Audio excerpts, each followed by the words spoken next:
You want to see something amazing? And this will blow your mind.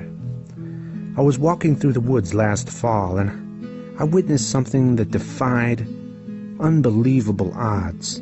The chances of this happening were orders of magnitude less than being struck by lightning or winning the lottery. The odds that this would happen are 19,750,348,800,000 to 1.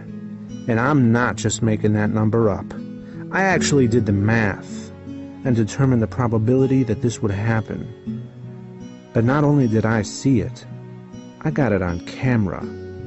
So you'll know that I'm not lying. Watch carefully. Watch carefully.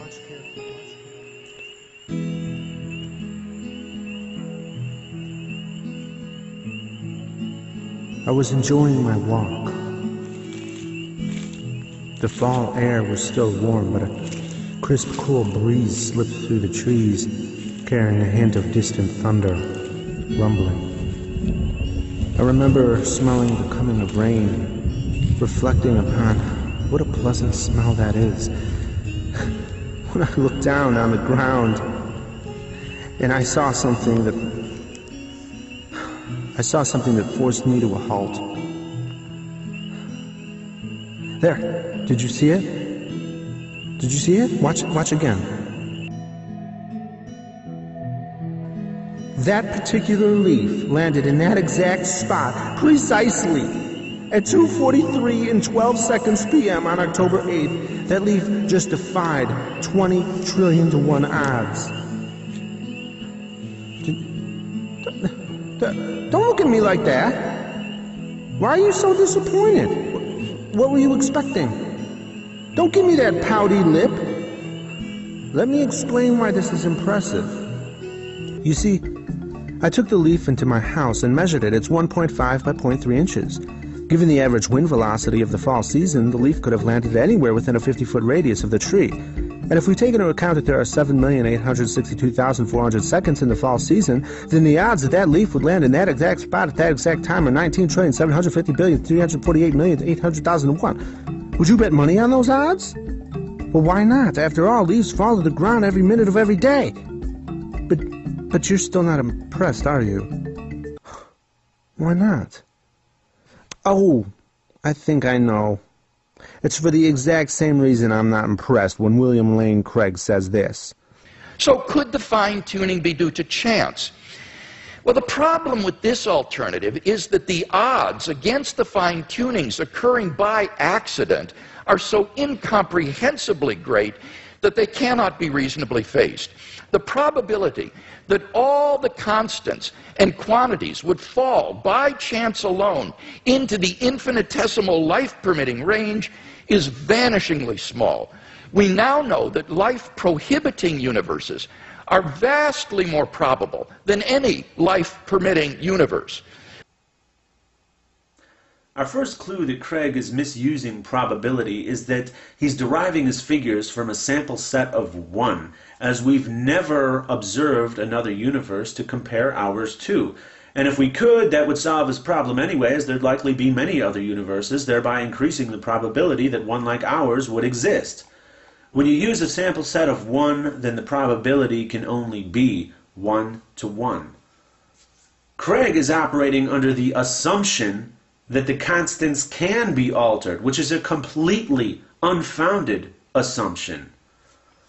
Now here's another clue that people like Craig either don't understand probability or blatantly misrepresent it. Any doubts that I would have about the theory of biological evolution would be not biblical, but rather scientific. Namely, what it imagines is fantastically improbable. Barrow and Tipler, two physicists, in their book The Anthropic Cosmological Principle, list 10 steps in the course of human evolution, each of which is so improbable that before it would occur, the sun would have ceased to be a main sequence star and incinerated the Earth. And they calculate the probability of the evolution of the human genome to be somewhere between 4 to the negative 180th power to the 110,000th power and 4 to the negative 360th power to the 110,000th power. So if evolution did occur on this planet, it was literally a miracle and therefore evidence for the existence of God. People like William Lane Craig play with math like a politician. He's applying probabilities to inevitabilities, which can sound very impressive and it fools a lot of people, but it's utterly meaningless. You see, probabilities are useful for predicting future events with known levels of accuracy, but Craig is misusing probabilities to predict past events. You see, Craig is talking about the odds after the leaf has already fallen. But the real magic trick would be that if he pointed at the leaf while it's still on the tree, and then pointed to a specific spot on the ground and said that that leaf will land on that exact spot at 2:43 and 12 seconds p.m. on October 8th. Then, if the leaf did exactly that, you'd have a reason to be impressed. Now, as we can apply the same 20 trillion to 1 odds to the leaf, no matter when or where it fell, so too can we apply Craig's same odds to us, even if we had evolved into something completely different. He's banking on his audience to not realize that. You see, William Lane Craig is relying upon the naivete of his audience so that he can impress them with this magic trick. But it's not real magic, it's misdirection. You see, though the leaf you saw did actually defy 20 trillion to 1 odds, it was inevitable that it would defy those odds no matter when it fell and no matter where it fell. And I could have used a plethora of other factors to make the odds even more gargantuan, yet those odds are being defied as I speak.